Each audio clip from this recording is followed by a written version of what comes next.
ನಮಸ್ಕಾರ ಎಲ್ಲರಿಗೂ welcome back to Ani food. ನಾನಿವತ್ತು ಸ್ಟ್ರೀಟ್ ಸ್ಟೈಲ್ ನಲ್ಲಿ ಕಾಂದಾ ಬಜಿನ ಯಾವ ರೀತಿ ಮನೆಯಲ್ಲೇ ಸುಲಭವಾಗಿ ಮಾಡಬಹುದು ಅಂತ ತೋರಿಸಿಕೊಡ್ತಾ ಇದ್ದೀನಿ. ನೋಡಿದ್ರೆ ಗೊತ್ತಾಗುತ್ತೆ. ಹೊರಗಡೆ ಯಾವ ರೀತಿ ಕಾಂದಾ ಬಜಿ ನಮಗೆ ಸಿಗುತ್ತೆ ಅದೇ ರೀತಿ ಸೇಮ್ ಟೇಸ್ಟ್ ಮನೆಯಲ್ಲೇ ಮಾಡ್ಕೋಬಹುದು ಮತ್ತು ಆರೋಗ್ಯಕರವಾಗಿನೂ ಇರುತ್ತೆ. ಬನ್ನಿ ತಡ ಮಾಡದೆ ಯಾವ ರೀತಿ ಮಾಡೋದು ಅಂತ ನೋಡೋಣ ಬನ್ನಿ. ಮೊದಲಿಗೆ ಇದನ್ನ ಮಾಡೋದಕ್ಕೆ ಸ್ಟೋವ್ನ ಆನ್ ಮಾಡಿ ಎಣ್ಣೆನ ಕಾಯೋದಕ್ಕೆ ಇಟ್ಕೊಂಡಿದೀನಿ. ನಂತರ ಒಂದು ಮಿಕ್ಸಿಂಗ್ ಬೌಲ್ ನ ತಗೊಂಡು ಅದಕ್ಕೆ ಸಣ್ಣಗೆ ಉದ್ದುದಾಗಿ ಕಟ್ ಮಾಡಿದ 2 ಕಪ್ ಆಗುವಷ್ಟು ಈರುಳ್ಳಿನ ಈ ರೀತಿ ಹೆಚ್ಚಿ ಇಟ್ಕೊಂಡಿದೀನಿ. ಅದನ್ನ ಬಿಡಿ ಬಿಡಿ ಆಗೋ ತರ ಕೈನಿಂದಾನೇ ಈ ರೀತಿ ಬಿಡಿಸ್ಕೊಳ್ಬೇಕು. ನೋಡಿ ಇವಾಗ ಈ ರೀತಿಯಾಗಿ ಬಿಡಿಸ್ಕೊಳ್ಬೇಕು. ನಂತರ ರುಚಿಗೆ ತಕ್ಕಷ್ಟು ಉಪ್ಪನ್ನ ಸೇರಿಸ್ತಾ ಇದ್ದೀನಿ. ಉಪ್ಪನ್ನ ಸೇರಿಸೋದ್ರಿಂದ ಈರುಳ್ಳಿ ಮತ್ತೆ ಉಪ್ಪು ಸೇರಿ ನೀರನ್ನು ಬಿಡುತ್ತೆ. ನಂತರ ಸಣ್ಣದಾಗಿ ಹೆಚ್ಚಿ ಇಟ್ಕೊಂಡಿರೋ ಕೊತ್ತಂಬರಿ ಸೊಪ್ಪು, ಕರಿಬೇವು, ನಂತರ ಸ್ಪ್ರಿಂಗ್ ಆನಿಯನ್,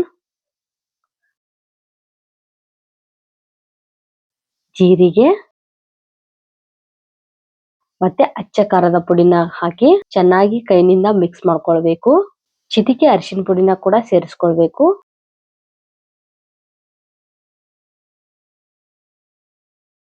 ನಂತರ ಎಲ್ಲಾನು ಕೂಡ ಈ ರೀತಿಯಾಗಿ ಮಿಕ್ಸ್ ಮಾಡ್ಕೊಳ್ಬೇಕು. ನಾವು ಇದಕ್ಕೆ ಯಾವುದೇ ಕಾರಣಕ್ಕೂ ನೀರನ್ನ ಹಾಕೊಳ್ಬಾರ್ದು. ಈರುಳ್ಳಿ ಮತ್ತೆ ಉಪ್ಪನ್ನ ಸೇರಿಸೋದ್ರಿಂದ ಅದೇ ನೀರು ಬಿಡುತ್ತೆ. ನೋಡಿ 1 ಕಪ್ ಆಗುವಷ್ಟು ಕಡಲೆ ಹಿಟ್ಟನ್ನ ಸೇರಿಸ್ಕೊಳ್ತಾ ಇದ್ದೀನಿ. ಈ ರೀತಿ ಚೆನ್ನಾಗಿ ಕೈನಿಂದ ಕಲಿಸ್ಕೊಳ್ಬೇಕು. ಇದಕ್ಕೆ ಕಡಲೆ ಹಿಟ್ಟು ಜಾಸ್ತಿ ಆಗ್ಬಾರ್ದು. ಈರುಳ್ಳಿ ಕಾಂದಾ ಬಜಿಗೆ ಈರುಳ್ಳಿ ಜಾಸ್ತಿನೇ ಇರಬೇಕು.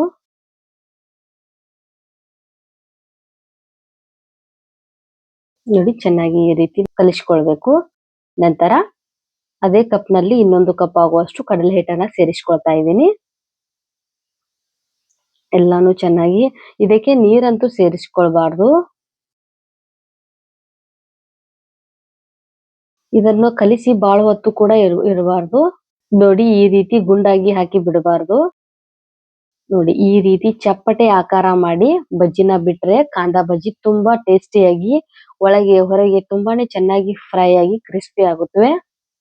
ನೋಡಿ ಈ ರೀತಿ ಯಾವಾಗ್ಲೂ ಈ ರೀತಿ ಬಿಡಬೇಕು ಕಾಂದಾ ಬಜ್ಜಿನ. ನೋಡಿ ನಾವು ಇದನ್ನ ಹಿಟ್ಟನ್ನ ಕಲಸಿ ಬಹಳ ಹೊತ್ತು ಇಡೋ ಹಾಗಿಲ್ಲ.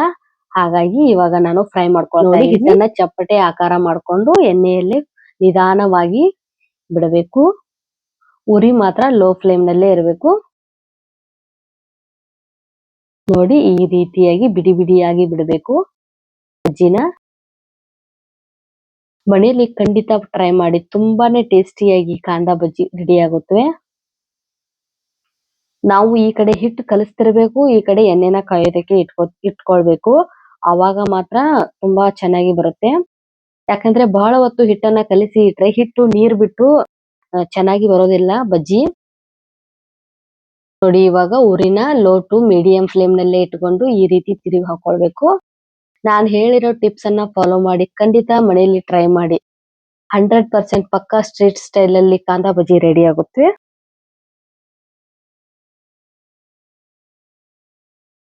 ನೋಡಿದ್ರೆ ಗೊತ್ತಾಗುತ್ತೆ ಸ್ಟ್ರಕ್ಚರ್ ಎಲ್ಲ ಕೂಡ ಸೇಮ್ ಸ್ಟ್ರೀಟ್ ಸ್ಟೈಲ್ ಅಲ್ಲೇ ಬಂದಿರೋದು.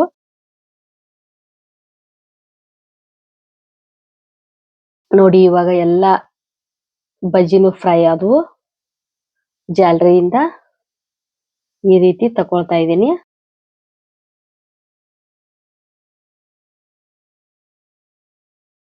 ನಂತರ ಇನ್ನು ಉಳಿದಿರೋ ಹಿಟ್ಟನ್ನು ಕೂಡ ಅದೇ ರೀತಿ ಎಣ್ಣೆಗೆ ನಿಧಾನವಾಗಿ ಬಿಡ್ತಿದ್ದೀನಿ. ಎಣ್ಣೆ ಕಾದಿರುತ್ತೆ, ಲೋ ಫ್ಲೇಮ್ ನಲ್ಲಿ ಎಣ್ಣೆನ ಇಟ್ಕೊಳ್ಳಿ. ಇವಾಗ ನೋಡಿ ನಾನು ಕಲಿಸಿರೋ ಹಿಟ್ಟು 2 ಬ್ಯಾಚ್ ಆಯ್ತು. ನೋಡಿ ಕಾಂದಾ ಬಜ್ಜಿ ಎಷ್ಟು ಚೆನ್ನಾಗಿ ರೆಡಿ ಆದ್ವು ಅಂತ.